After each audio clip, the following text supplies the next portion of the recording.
प्यारे बच्चों, क्लास 9ਵੀਂ ਦੀ ਅੱਜ ਦੀ 7 ਸਤੰਬਰ ਦੀ ਸਮਾਜਿਕ ਸਿੱਖਿਆ ਦੀ ਰੋਜ਼ਾਨਾ ਅਸਾਈਨਮੈਂਟ ਕਰਨ ਜਾ ਰਹੇ ਹਾਂ। ਆਪਾਂ ਭੂਗੋਲ ਦਾ ਪਾਠ ਹੈਗਾ ਤੀਸਰਾ, ਭਾਰਤ ਜਲ ਪ੍ਰਵਾਹ। ਸੋ ਬੱਚਿਓ, ਆਹ ਨਕਸ਼ਾ ਆਪਾਂ ਨੂੰ ਰੋਜ਼ਾਨਾ ਅਸਾਈਨਮੈਂਟ ਦੇ ਵਿੱਚ ਆਇਆ ਹੈ,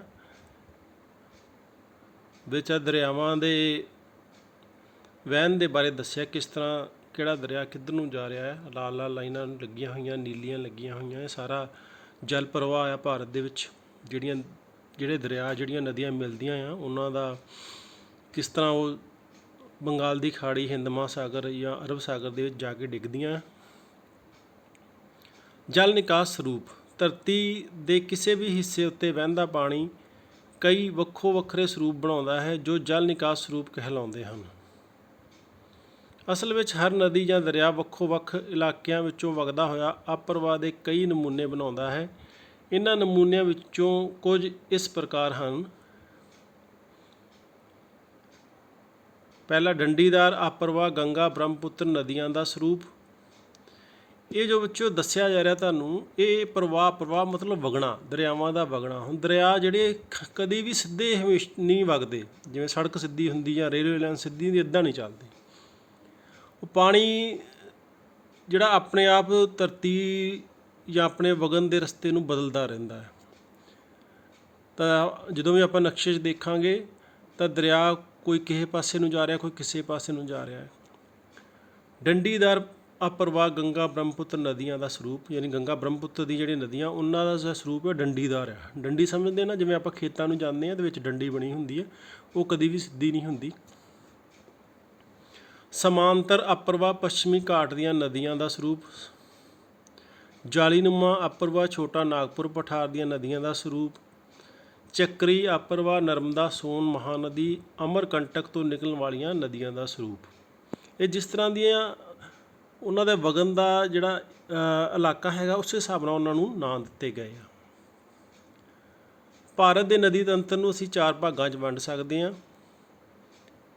ਯਾਨੀ ਨਦੀ ਤੰਤਰ ਤੋਂ ਹਿਸਾਬ ਇਹ ਆਪਾਂ ਲਾਉਂਦੇ ਹਾਂ ਵੀ ਨਦੀਆਂ ਕਿੱਥੋਂ ਨਿਕਲਦੀਆਂ। ਪਹਿਲਾ ਸਭ ਤੋਂ ਨੰਬਰ ਹੈਗਾ ਆ ਹਿਮਾਲਿਆ ਦੀਆਂ ਨਦੀਆਂ, ਉਹ ਨਦੀਆਂ ਜੋ ਹਿਮਾਲਿਆ 'ਚੋਂ ਨਿਕਲਦੀਆਂ, ਹਿਮਾਲਿਆ ਪਰਬਤ 'ਚੋਂ। ਪ੍ਰਾਇਦੀਪੀ ਨਦੀ ਤੰਤਰ ਆ, ਫਿਰ ਪ੍ਰਾਇਦੀਪੀ ਪਠਾਰਾਂ 'ਚੋਂ। ਤੱਟ ਦੀਆਂ ਨਦੀਆਂ, ਤੱਟ ਯਾਨੀ ਜਿਹੜੀ ਸਮੁੰਦਰ ਦੇ ਕੰਢੇ 'ਤੇ ਜਿਹੜੇ ਏਰੀਏ ਆਉਂਦੇ ਆ, ਉਹਨਾਂ ਦੀਆਂ ਨਦੀਆਂ। ਅੰਦਰੂਨੀ ਨਦੀ ਤੰਤਰ ਜਾਂ ਝੀਲਾਂ ਜਾਂ ਹੋਰ ਜਿਹੜਾ ਭਾਰਤ ਦੇ ਵਿੱਚ ਬਰਸਾਤ ਦੇ ਸਮੇਂ ਜਾਂ ਹੋਰ ਕਿਸੇ ਕਾਰਨਾਂ ਕਰਕੇ ਨਦੀਆਂ ਵਗਦੀਆਂ, ਉਹ। ਹੁਣ ਆਹ ਦੇਖੋ ਭਾਰਤ ਦਾ ਨਕਸ਼ਾ ਆ। ਆਹ ਭਾਰਤ ਦੀਆਂ ਇੰਪੋਰਟੈਂਟ ਨਦੀਆਂ, ਇੱਕ ਤਾਂ ਪੰਜਾਬ ਦੀਆਂ 5 ਨਦੀਆਂ ਸਾਨੂੰ ਪਤਾ ਆ, ਫਿਰ ਬ੍ਰਹਮਪੁੱਤਰ ਆ, ਗੰਗਾ ਆ, ਯਮੁਨਾ ਆ, ਨਰਮਦਾ ਆ, ਮਹਾਨਦੀ, ਤਾਪਤੀ, ਗੋਦਾਵਰੀ, ਕ੍ਰਿਸ਼ਨਾ, ਕਾਵੇਰੀ। ਇਹ ਮੇਨ ਨਦੀਆਂ ਭਾਰਤ ਦੀਆਂ ਹਨ।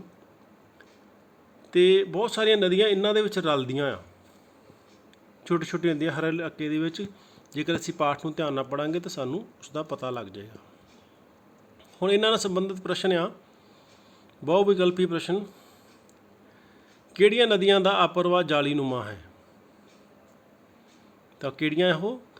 ਗੰਗਾ ਬ੍ਰਹਮਪੁੱਤਰ ਦੀਆਂ, ਨਾਗਪੁਰ ਦੇ ਪਠਾਰ ਦੀਆਂ, ਪੱਛਮੀ ਘਾਟ ਦੀਆਂ, ਨਰਮਦਾ ਸੋਨ ਮਹਾਨਦੀ। ਤਾਂ ਬੱਚਿਓ, ਇਹਦਾ ਉੱਤਰ ਕੀ ਹੈਗਾ? ਛੋਟਾ ਨਾਗਪੁਰ ਪਠਾਰ ਦੀਆਂ ਨਦੀਆਂ।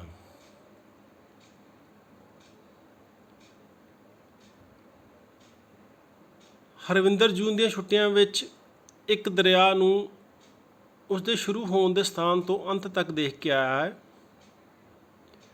ਇਸ ਦੌਰਾਨ ਉਸਨੇ ਦੇਖਿਆ ਦਰਿਆ ਵੱਖੋ ਵੱਖ ਇਲਾਕਿਆਂ 'ਚੋਂ ਵਗਦਾ ਹੋਇਆ ਕਈ ਵੱਖੋ ਵੱਖਰੇ ਸਰੂਪ ਬਣਾਉਂਦਾ ਹੈ। ਇਹਨਾਂ ਸਰੂਪਾਂ ਨੂੰ ਕੀ ਕਿਹਾ ਜਾਂਦਾ ਹੈ? ਜਲ ਨਿਕਾਸ ਸਰੂਪ, ਜਲ ਪ੍ਰਵਾਹ, ਦੁਆਬ, ਅਪਰਵਾਹ ਖੇਤਰ।